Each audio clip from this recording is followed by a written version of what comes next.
Welcome everyone to this celebration of Nirvana Day 2022. I'm going to start our talk by sharing some readings. The first reading is from the Great Nirvana Sutra, or Scripture. In every situation, constantly meditate upon the idea of the true self, the idea of the eternal, bliss, and the pure. Those who, desirous of attaining reality, meditatively cultivate these ideas, namely the ideas of the true self, the eternal, bliss, and the pure. Those who do so will skillfully bring forth the adamantine jewel, just like the wise person. The second reading is inspired by my friend Greg Sloan. When you've seen beyond yourself, then you may find peace of mind is waiting there. And the time will come when you see we're all one, and life flows on within you and without you. Lay down all thoughts, surrender to the void. It is shining. It is shining. The Beatles.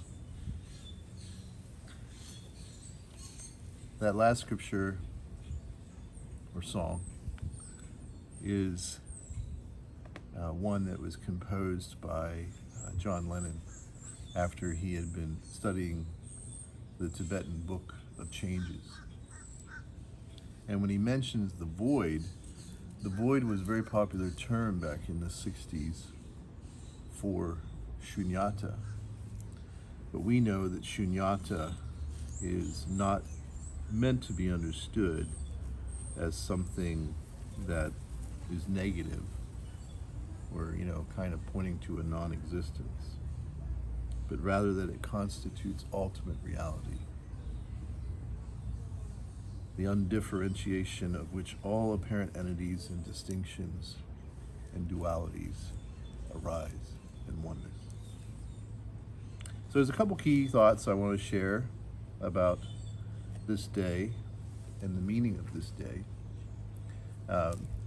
In our liturgical narrative, it always falls in February. On the 15th is the day, and as I mentioned to some of my students last night, because Buddhists are not meant to be fundamentalists or literalists, we don't worry too much about the calendar. We know that most of the liturgical cycle is based on the cycles of the moon, a lunar calendar. So we allow for some friendly deviation. So I want to share with you 5 points altogether. What is the meaning of the Great Nirvana? So the Great Nirvana, the narrative is that Buddha, after teaching for many years and reaching old age, he goes to a house for a dinner where he was invited, and he eats some food that turns out to be poisonous. Now, whether this was intentional or accidental, no one knows for sure. We do know that the Buddha had many people who were trying to cancel him because of his teachings, especially the teachings that said that all are equal by virtue of their Buddha nature. So point one is that in the great vehicle scriptures, notably the Mahaparinirvana Sutra, Parinirvana is described as the realm of the eternal true self of the Buddha. And the thing is, when we talk about this and we use these words, we have to remember that descriptions will always fail us. And it's the experience that matters the very most.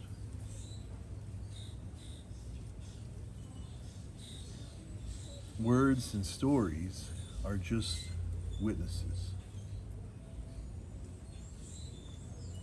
hopefully always pointing us into a deeper reality. The second point is the idea of nirvana as cosmic rest.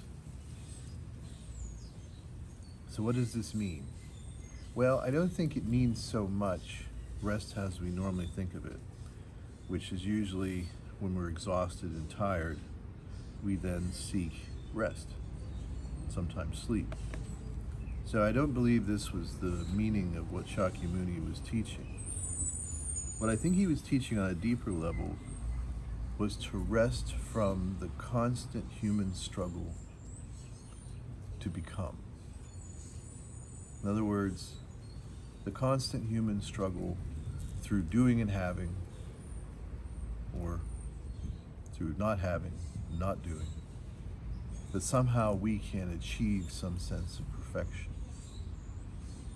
I believe that the Buddha's call and the meaning of nirvana is something much deeper and much more important. And when we learn to live and love out of our true selves, then we know that rest.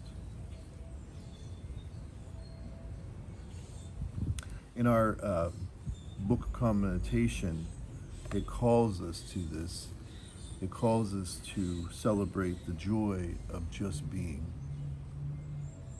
And out of this joy of just being comes a desire to share this with all other beings. As it says in our book of meditation, we are to seek and serve the Buddha in all things, in all of creation. We are to bring oneness out of diversity, wholeness out of brokenness, and eternity out of time. The third point that I want to talk about is the way the Buddha's teaching refers to the mystery of the one body of the Buddha. So this understanding is that when we refer to body or form, there are three ways that we should understand this more deeply. The first is to understand what we might call the Dharmakaya, or the ground of being. When we take refuge in the Buddha, this is what we are ultimately taking refuge in. And when we take refuge in the ground of being, then naturally arises in us a way of living fully out of the embrace of the eternal, and no longer constrained by the chains of time.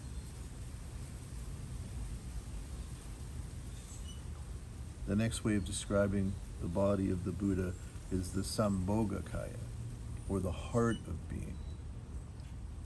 And this is the Dharma, which is to love freely and bring healing from the sense of separation.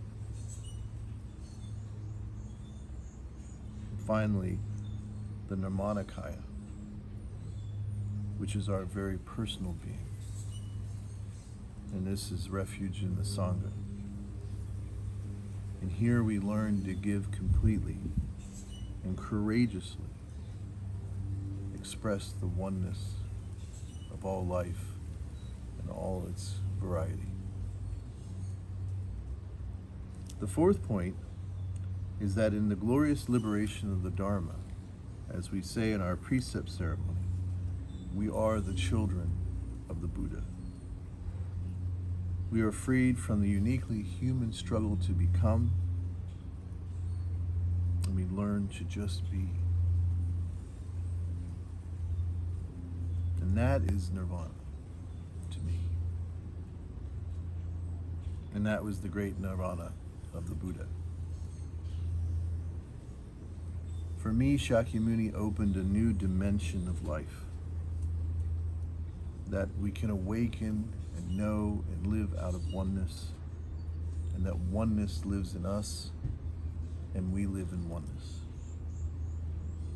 And therefore, you're never the same. The fifth point is his call, the call of the Buddha, even on his dying day, was to enter into a new frontier of consciousness. A consciousness that frees us from all of our earthbound boundaries and opens us into a boundlessness that is beyond self-consciousness and leads us into an unending universal consciousness. So the message, in summary, of the Great Nirvana is to learn to just be. We express this in our meditation, and we express this in our love.